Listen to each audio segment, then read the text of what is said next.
Hey, good morning, everybody. Here we are, Monday morning. We get our another opportunity to get our week and our day kicked off and going in the right direction with God's Word.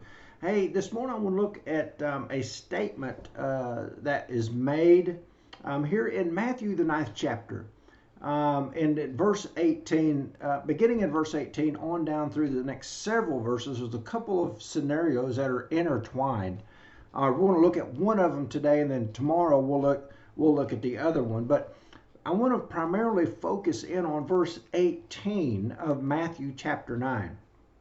It says, "While he spoke these things to them, behold, a ruler came and worshipped him, saying, My daughter has just died, but come and lay your hand on her, and she will live."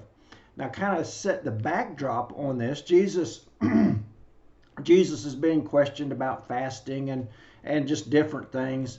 And in the midst of all of this, here's this ruler of the synagogue. He comes up to Jesus. Now, there's some fascinating principles, some great points for us to think about and learn from this man. Number one is, here he is a father, and he has a daughter, and she has just died. Now, I have never experienced this, but I know people that have lost a child, and it's one of the hardest things that we could ever possibly deal with and live through. And so here's this father. He's got a crisis in his family. But somehow he has either heard Jesus preach, or he's heard or he's seen some of the miracles that he did, or he's heard about them, one of the two. But he's come to the conclusion that here's this crisis in his family. It's a crisis he can't do anything about. Being dead is a rather big problem. You can't reverse that. You can't alter the course of that. Once someone has died, they're dead. But here, this man, here he comes to Jesus and he says, "Hey, my daughter has just died. I need you to come and lay your hands on her, and she'll live. In other words, you'll take care of it." Here's a great lesson and a great point for all of us. Let us look at our families. Let her look at our spouses. Look at our children. And maybe they're not what we would like them to be. Maybe the whole scenario isn't what I had dreamed that it would be one day. Picket fences and flowers and puppy dogs and all these types of things. Maybe it's not what I had dreamed that it would be. And so we have to come and we have to ask ourselves, why? Why is my family unit not what I would like it to be? Well, there's a reason for that. And I think it's the point that we can learn from this ruler here. He's got a crisis in his family. And he understands, if this is going to be turned around, I'm going to have to get Jesus involved in my family, in my family business, in the problems that my family is facing right. And this is a huge problem. But it's not a problem that can't be turned around. We don't know how his wife is handling this. We don't know how he's handling this. We don't know, if Jesus doesn't get involved, what's going to happen to the family? It might fall apart. I mean, people handle things much, in a lot of different ways. We just don't know. But what we do know is that this man understands that if he's going to save his family as it is, Jesus is going to have to get involved. And here's the lesson for you and I. If you want your family to be what you want it to be, you're going to have to get Jesus involved. Think about this. What if this father did not go to Jesus? Nothing would have changed, would it? What if this father had never went and got Jesus involved with the death of his daughter? She would have never come back.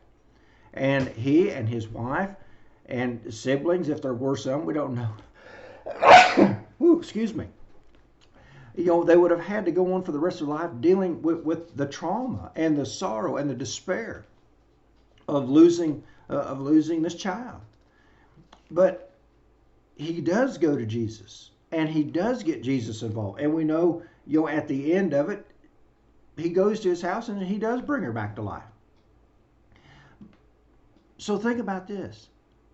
What if you don't get Jesus involved in your family?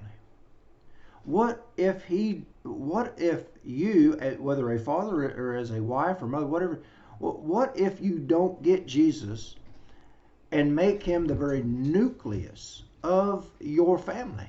Is it going to get any better? No. No. This same verse we were in at the jail last night, and there was a gentleman in one of the classes. He had made the statement that Jesus is the great teacher, and he is. He teaches us how to be husbands and fathers. He teaches us how to be wives and mothers. He teaches children how to be children, and he is the great teacher. And that's the point. Is your family, your household, is not going to get any better. It's not going to become what you would love it to become until you get Jesus as the very nucleus, the very pulse, the very breath of every aspect in your family. Nothing's going to change. I think it's a very simple illustration. Just like this here with his father and his daughter. If he had not went and got Jesus involved in his family, nothing in this world would have changed, and they would have had to continue to deal with the sorrow as a family, for the rest of their lives. That's the point I want us to walk away with this morning.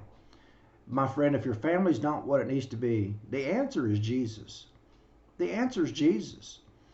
And the longer you put off not making Jesus the nucleus of your family, the worse your family is going to get.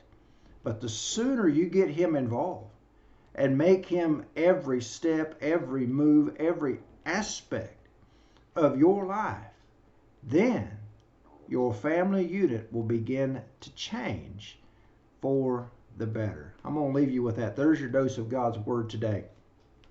And so go back and think about this context. Matthew chapter 9 and in verse 18 specifically is what we talked about. But look on down through the end of that account and study upon it and think about what we've said and make those changes that's needful not only for yourself but also for your family. And so, Lord willing, tomorrow we'll get back at another dose of God's Word to get our day kicked off right. And hopefully it will help us in our daily lives and in our families as well. So until then, I hope you have a great day. And Lord willing, we'll see you in the morning.